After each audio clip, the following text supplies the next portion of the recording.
نحمدہ و نصلی علی رسول الکریم اما بعد اعوذ باللہ من الشیطان الرجیم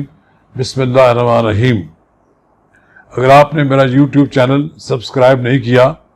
تو برائے کرم اسے فوری طور پر سبسکرائب کریں، اسے شیئر کریں، اسے لائک کریں اور زیادہ سے زیادہ دوستوں تک پہنچائیں۔ آج ہم آپ کے ساتھ بات کریں گے اپوزیشن جماعتوں کی بجٹ پر اے پی سی اور اس کے بعد نئی اے پی سی بلانے کا اندیا۔ بجٹ تو 30 جون کو منظور ہونا تھا، لیکن 29 جون کو اچانک پاکستان پیپلز پارٹی کے چیئرمین بلاول بھٹو نے ایک ہنگامی بنیادوں پر اپوزیشن جماعتوں کا ایک اے پی سی بلا لی۔ اس اے پی سی میں غیر معمولی بات یہ ہے کہ جماعت اسلامی نے بھی نمائندگی تھی موجود۔ جماعت اسلامی کے میاں اسلم نے شرکت کی، پاکستان مسلم لیگ نون اور جمعیت علماء اسلام تو پہلے ہی شامل تھیں۔ پھر اس 19 نکات کا ایک اعلامیہ جاری ہوا، تو اس اعلامیے پر بھی دستخط کرنے والوں میں بلوچستان نیشنل پارٹی مینگل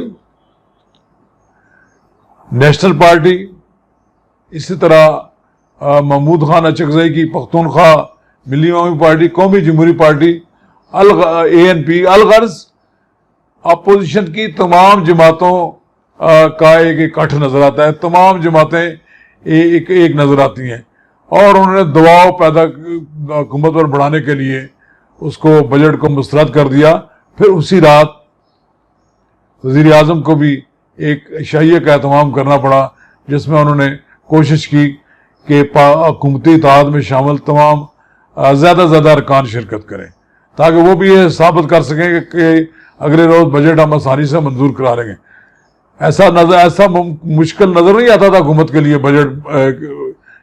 کے راستے میں کوئی بڑی رکاوٹ بن جائے، لیکن اندر کا خوف تھا، وزیر اعظم کے اندر کا خوف تھا کہ انہوں نے ایک صف بندی کی اور اپنے لوگوں کو اکٹھا کیا اور اپنی ساری پارلیمانی قوت کو مجتمع کر کے یہ ثابت کرنے کی کوشش کی کہ یہ سارے لوگ میرے ساتھ ہیں۔ اس بجٹ میں تو ظاہر ہے اس بجٹ میں ظاہر ہے وزیر اعظم عمران خان بچ نکلیں گے اور بچ نکلے ہیں، لیکن آگے ان کے لیے بڑی مشکلات ہیں۔ اپوزیشن جماعتیں جولائی کے اوائل میں ایک آل پارٹیز کانفرنس منعقد کریں گی، اور یہ آل پارٹیز کانفرنس جو منعقد ہوگی یہ صرف کوئی نشستن گفتن برخاستن نہیں ہوگی، اس میں میاں شہباز شریف بھی شرکت کریں گے۔ پہلے تو یہ رکھا گیا کہ میاں شہباز شریف صاحب کی شمولیت کو یقینی بنانے کے لیے تاریخ وہ رکھی جائے گی جب ان کا کرونا ٹیسٹ نیگیٹو آ گیا تو وہ ڈاکٹروں نے اے پی سی میں شرکت کی اجازت دے دیں گے تو وہ شرکت کریں گے، اور غالباً اس میں اے پی سی کی میزبانی کے فرائض بلاول بھٹو زرداری کریں گے۔ جے یو آئی کے مولانا فضل الرحمان تو بالکل تیار بیٹھے ہیں، جب انہیں کہیں وہ آل پارٹیز کانفرنس میں شرکت کے لیے بھی تیار ہیں اور میزبانی کے لیے بھی تیار ہیں۔ اسی طرح پاکستان کی دیگر سیاسی جماعتیں بھی اکٹھی ہو رہی ہیں، یہ بلا وجہ نہیں اکٹھی ہو رہی، یہ کوئی اس طرح کا حکومت پر صرف دباؤ نہیں ڈالنے کے لیے اکٹھی ہو رہی، بلکہ ان کے اکٹھے ہونے کا بنیادی مقصد یہ ہے کہ موجودہ حکومت کو ہٹانے کے لیے تحریک چلائی جائے۔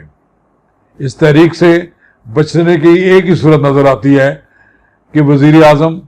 اس سے قبل کہ وہ وزیر اعظم کو کوئی الٹیمیٹم دیں اور کوئی ڈیڈ لائن دے اپوزیشن کے ساتھ ڈائلاگ کرنا چاہیے، اور اپنی جو بقیہ مدت ہے اس بقیہ مدت میں سے کتنی مدت وہ گزار سکتے ہیں اپوزیشن کے ساتھ مل کر طے کر لینا چاہیے۔ بڑا مشکل بات ہے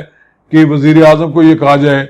کہ آپ اپنی آئینی مدت ختم کیے بغیر چلے جائیں، ممکن نہیں ہے، لیکن یہ ایسا ہوتا ہے بعض اوقات کہ جب آپ اس ملک میں نواز شریف بے نظیر بھٹو اپنی حکومتیں پوری نہیں مدت کر سکیں، یہ ماسوائے پیپلز پارٹی اور مسلم لیگ نون کی حکومتیں نے 5 سال مکمل کیے اور ایک جنرل پرویز مشرف کی آشیرواد سے قائم ہونے والی حکومت نے مکمل کیے، لیکن نہ تو نواز شریف کو 5 سال پورے کرنے دیے گئے، نہ بینظیر بھٹو کو کرنے دیے گئے، اور بلکہ جب نواز شریف کی تیسری مدت ہوئی وہ بھی 4 سال کے بعد ان کو نااہل قرار دے کر فارغ کر دیا گیا۔ تو میں یہ سمجھتا ہوں کہ کڑا وقت آنے والا ہے وزیر اعظم عمران خان پر۔ وزیر اعظم عمران خان کو اس وقت کا ادراک کرنا چاہیے، ان کی پارٹی کے لوگوں کو بھی سوچنا چاہیے، اور یہ گیت نہیں گانے چاہیے کہ میرے سوا کوئی چوائس نہیں ہے۔ آپ دیکھیں گے کہ ایک بار آپ کی وکٹ گرنے دیں، آپ کی پارٹی کے اندر سے کتنا لوگ باہر نکلیں گے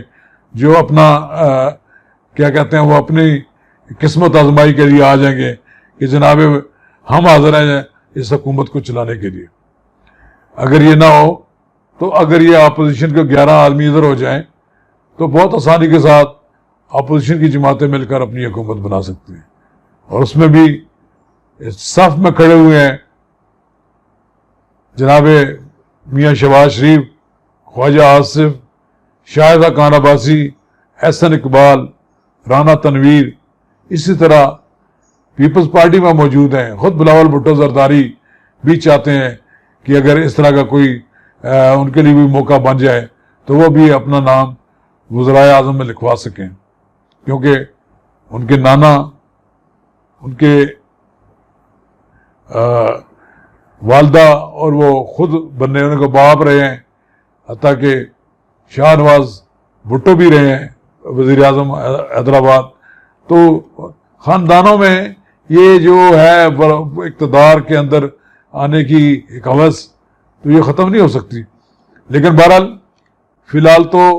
مسلم لیگ نون نے اپنے تاش کے پتے نہیں دکھائے کہ وہ کیا کرنے جا رہے ہیں اور کیا کچھ کر رہے ہیں۔ شنید یہ ہے کہ میاں نواز شریف جو ہارڈ لائنر تھے، جنہوں نے اڈیالہ جیل میں بھی بڑی بڑی شخصیات ملنے آئی تھی لیکن ان کے ساتھ انہوں نے کمپرومائز نہیں کیا تھا، انہوں نے جیل کاٹ لی، اب وہ شاید ان کے رویے میں کوئی نرمی آئی ہے اور وہ اس بات پر آمادہ نظر آتے ہیں کہ اگر کوئی نیا سیٹ اپ، کوئی نیا کمپرومائزڈ گورنمنٹ بن جاتی ہے تو کوئی بات نہیں، ان کی صحت ویسے بھی اجازت نہیں دیتی، لیکن کم از کم وہ یہ ضرور چاہتے ہیں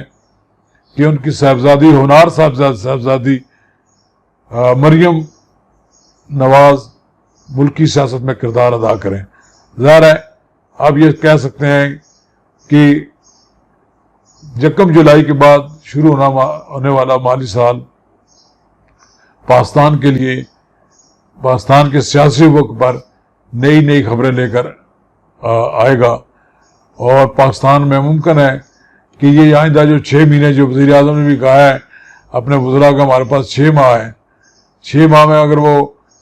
اپنے آپ کو درست نہ کر سکے یا لوگوں کے ساتھ اپنے تعلقات بہتر نہ بنا سکے